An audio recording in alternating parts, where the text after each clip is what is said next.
Welcome to the Black Gay History channel. Please share this video and subscribe to this channel for more captivating content. The more that humanity matures, the more we are becoming honest about homosexual and gender variant history in our culture, and African history is no different. Kings and queens and empires have ruled over the African continent for thousands of years. But it's only in recent memory that we are being honest about how some of these royals entertained same-sex relationships.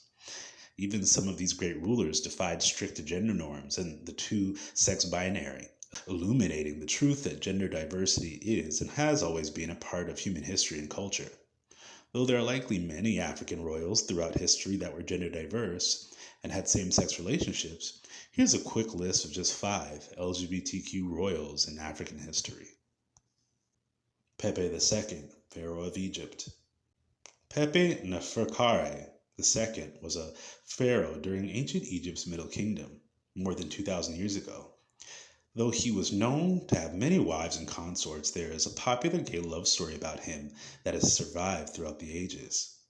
Besides having lovers and rumors about his affairs with men throughout the years, one of his notable accomplishments is that he is possibly the longest reigning monarch in history, with historic documents citing that he ruled for roughly over 90 years.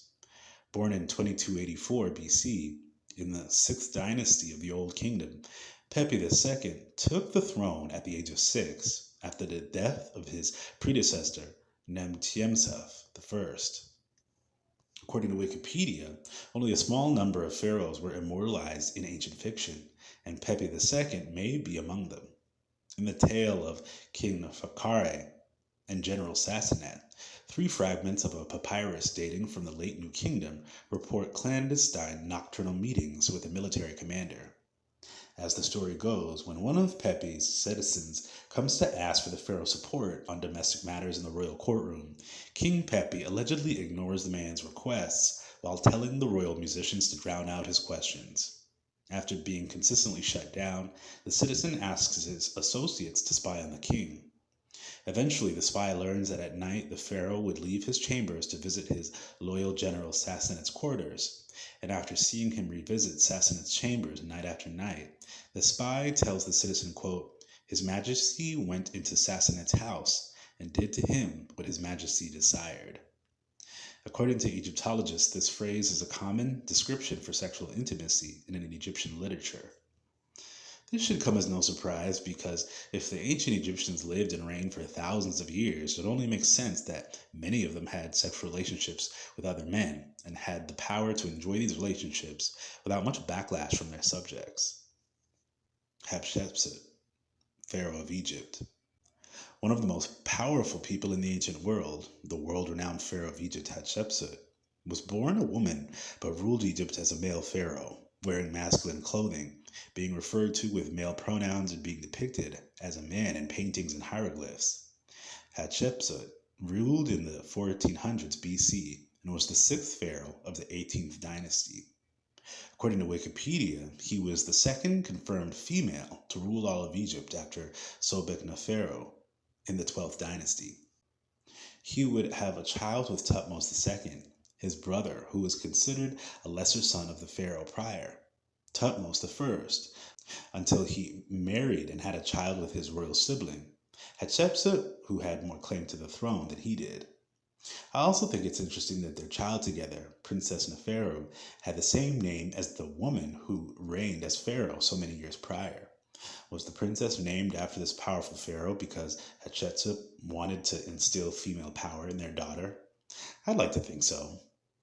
Hatshepsut reigned as one of the most notable builders in Egypt's history, erecting countless buildings and projects across Upper Egypt and Lower Egypt, participating in religious ceremonies that were usually reserved for male pharaohs.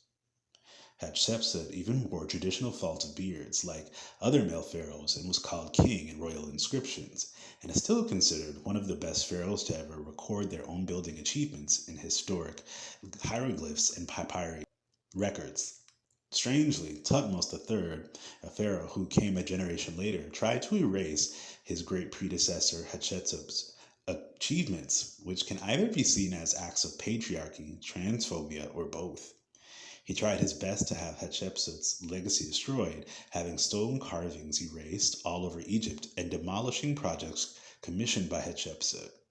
Misogyny definitely played a part in this erasure because he made sure to not only include any of the women of the royal court in many of his projects as well.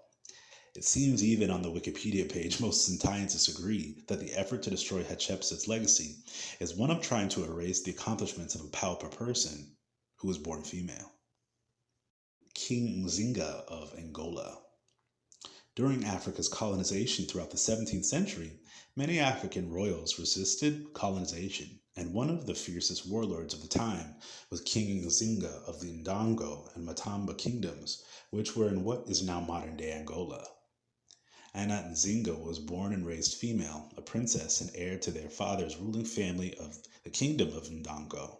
They claimed the throne after their ruling brother died, but after their kingdom was being attacked by the Portuguese, Nzinga married a warlord named Kasanje, who helped to build up their army. Culture in Angola before colonization was incredibly gender fluid, and many people could shift gender roles depending on their status. And Nzinga would definitely be considered a non-binary or even trans-royal because of their use of male pronouns, being addressed as a powerful king. Most historians refer to Enzinga with female pronouns, but trans and non-binary identities were common amongst the Ndongo people. Enzinga ruled as king, but also famously kept a harem of male and trans advisors and concubines close by, who protected them and advised them on political matters. Besides, they also had a harem of female concubines as well. Enzinga is still celebrated as an African hero for their military prowess and how they protected Angolan kingdoms against European invasion. And many historic accounts highlight Nzinga's harem of over 50 men who protected and advised the king, and also likely had sexual relationships with the king as well. Most historians believe that King Nzinga, having a harem of men and women by their side, was likely to show their dominance to the world and to subvert gender norms, bringing female and queer empowerment front and center to African history. But King Enzinga also had very many female concubines in their harem as well, so it's very likely that King or Queen Enzinga had both male and female sexual partners who were loyal to their reign. We love a bisexual, non-binary hero. The Ashanti Kingdom's royal concubines in Ghana. The Ashanti people, a powerful subset of the larger Akan Kingdom, have ruled in what is now the country of Ghana for hundreds of years, and have a history of male concubines and slaves that served the royal aristocrats, politicians, and kings of the Ashanti courts. The Ashanti Empire was one of the few African states to consistently, arduously resist colonization. For nearly 70 years after 1823, the Ashanti would resist colonization in what is now called the Anglo-Ashanti Wars, though there are little written historical narratives recorded by the Ashanti. The British colonizers recorded the sightings of very visible male concubines who had sexual relationships with the royal men of the Ashanti court but were not given marriage privileges. Though there are not many details about the specific men besides their roles as concubines, we know that many of them dress as women in the courts, denoting their status as concubines and sexually queer beings. Though on the books the actual Ashanti kings that enjoyed the company of the royal concubines were unnamed, the mere fact that there were so many royal concubines means the kings and their associates enjoyed the male royal concubines for many generations.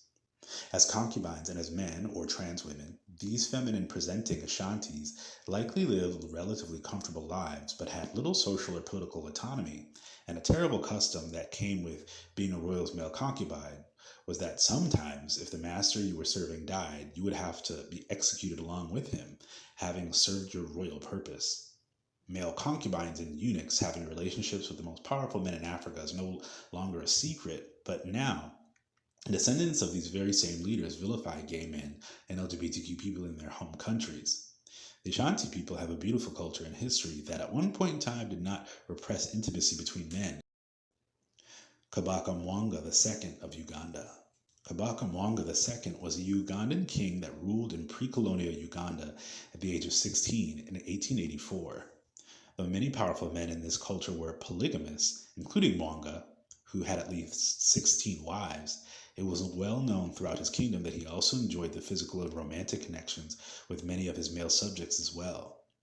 Before the Christian influence of the British colonists, homosexual acts in Africa were a part of life, but the puritanical beliefs of the powerful British colonists changed much of the culture of Uganda and Africa as a whole, and anyone who challenged the British became their targets, including King Mwanga.